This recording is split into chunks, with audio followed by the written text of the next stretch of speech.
Israel టార్గెట్లపై Iran క్షిపణుల్ని ఎక్కుపెట్టిందా? ఇజ్రాయెల్ వార్ ప్లాన్ ను ఎవరు రూపొందించారు? లెబనాన్లో హిజ్బుల్లా పని అయిపోయినట్టేనా? హమాస్ లీడర్ యాహియా సిన్వర్ ను ఇజ్రాయెల్ మట్టుబెట్టింది. రఫాలోని సిన్వర్ చనిపోయిన ప్రాంతంలోని సొరంగాలను ఇప్పుడు ఇజ్రాయెల్ పరిశీలిస్తోంది. అయితే తాను తప్పించుకునేందుకు సిన్వర్ 6 బందీలను రక్షణ కవచాలుగా ఉపయోగించుకున్నట్టు తెలుస్తోంది. ఆ 6 బందీలు ఏమయ్యారు? ఎందుకు వారిని వదిలేసి సిన్వర్ 2 హమాస్ ఫైటర్లతో బయటకు వచ్చాడు అన్నది చర్చనీయాంశంగా మారింది. అయితే బందీలు కొన్ని నెలలుగా సరైన ఆహారం లేక బలహీనంగా మారినట్టు తెలుస్తోంది. సిన్వర్ వెంట బందీలు నడవలేకపోవడంతోనే వారిని చంపేసినట్టు తాజా నివేదికలు వెల్లడిస్తున్నాయి. అక్టోబర్ 20 ఓ వీడియోను ఇజ్రాయెల్ ఆర్మీ విడుదల చేసింది. అందులో ఉన్న టనెల్లోనే సిన్వర్ దాక్కున్నట్టు ఐడిఎఫ్ వెల్లడించింది. టనెల్లో అత్యాధునిక వసతులు ఉన్నట్టు ఆ వీడియోను బట్టి తెలుస్తోంది. ఆ భూగర్భ సొరంగంలోనే అతడి కుటుంబం, ఇతర హమాస్ నాయకులు ఉన్నట్టు ఇజ్రాయెల్ అనుమానిస్తోంది. అందులో వాష్రూమ్, కిచెన్, అందులోని ఆహార ధాన్యాలను, బెడ్రూమ్ ను, సిన్వర్ పర్సనల్ రూమ్ ను చూపించారు. హమాస్ లీడర్ వద్ద భారీగా డబ్బున్నట్టు ఈ వీడియోలో చూస్తే తెలుస్తోంది. ఆ సొరంగం నుంచి సిన్వర్ బయటకు వెళ్లేందుకు యత్నించినట్టు ఇజ్రాయెల్ చెబుతోంది. అక్టోబర్ 7 దాడులకు ముందే సిన్వర్ కుటుంబాన్ని అక్కడి నుంచి తరలించినట్టు మరో వీడియోను ఇజ్రాయెల్ బయటపెట్టింది. వీడియోలో సిన్వర్ భార్య, పిల్లలు వెళుతున్నట్టు తెలుస్తోంది. అత్యవసరమైన వస్తువులు, టీవీ, ఆహారం, దిండు వంటివి పట్టుకెళ్తున్నట్టు సీసీటీవీ ఫుటేజ్ ఆధారంగా తెలుస్తోంది. ఇక సిన్వర్ ను హతమార్చడంతో గాజాలో యుద్ధాన్ని ఆపే దిశగా ఇజ్రాయెల్ అడుగులు వేస్తున్నట్టు నివేదికలు వస్తున్నాయి. అయితే అందుకు షరతుల్ని ఇజ్రాయెల్ విధిస్తోంది.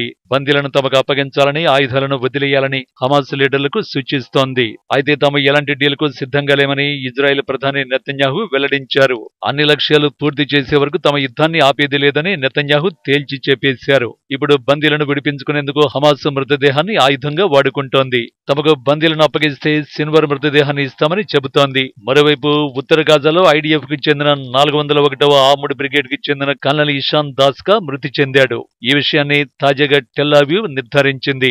జబాలియా ప్రాంతంలో నిర్వహిస్తున్న ఆపరేషన్లో భాగంగా 2 ట్యాంకులు ఢీకొనడంతోనే కల్నల్ ఇషాన్ మృతి చెందినట్టు వెల్లడించింది. ఇక అక్టోబర్ 1న ఇజ్రాయెల్ పై 200 మేర బ్యాలిస్టిక్ మిసైళ్లతో ఇరాన్ దాడి చేసింది. దీనికి ప్రతీకారంగా ఇజ్రాయెల్ దాడికి సర్వం సిద్ధం చేసుకుంది. నెతన్యాహు ఇంటిపై డ్రోన్ దాడి జరగడం ఇజ్రాయెల్ ప్రతీకార దాడులపై ఎలాంటి ప్రభావం చూపించదని టెల్ అవీవ్ స్పష్టం చేసింది. ఇజ్రాయెల్ ప్రతీకార దాడులు చేస్తే తమ చేతులు ముడుచుకొని కూర్చోమంటూ ఇరాన్ హెచ్చరించింది. ఇజ్రాయెల్ తమ దేశంపై దాడులు చేస్తే తాము కూడా ఎదురుదాడి చేస్తామని ఇప్పటికే ఇజ్రాయిలీయుల లక్ష్యాలు గుర్తించినట్టు ఇరాన్ విదేశాంగ మంత్రి అబ్బాస్ అరాగ్చి స్పష్టం చేశాడు. అక్టోబర్ 1న ఇజ్రాయెల్ పై తాము జరిపిన దాడిని అబ్బాస్ గుర్తు చేశాడు. అప్పట్లో ఇజ్రాయెల్ గూఢచార సంస్థ మొసాద్ మిలిటరీ నిఘా స్థావరాలపై దాడులు జరిపింది మర్చిపోవద్దంటూ వార్నింగ్ ఇచ్చాడు. ఇరాన్ పై ఎలాంటి దాడైనా అది రెడ్ లైన్స్ ను దాటడమేనని ఇరాన్ విదేశాంగ మంత్రి తేల్చి చెప్పారు. న్యూక్లియర్ చమురు క్షేత్రాలపై దాడులు చేస్తే ఇజ్రాయెల్ భారీ మూల్యం చెల్లించుకోవలసి ఉంటుందని అబ్బాస్ స్పష్టం చేశాడు.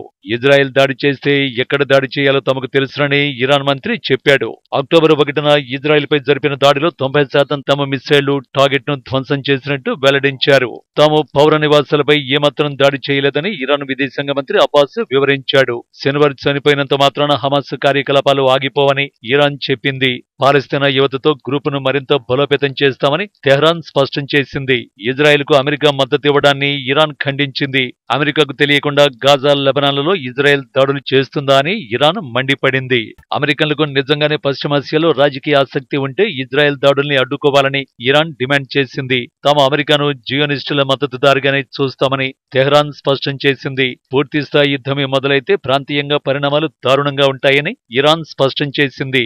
లెబనాన్లో ఇజ్రాయెల్ చేసిన దాడుల్లో ఇరానియన్ మహిళ మౌసమీ కర్బాజ్కి, ఆమె భర్త మృతి చెందడాన్ని ఇరాన్ విదేశాంగ మంత్రి అబ్బాస్ ఖండించారు. ఇజ్రాయెల్ యుద్ధ నేరాలకు పాల్పడుతున్నట్టు ఇరాన్ మంత్రి అబ్బాస్ ఆరోపించారు.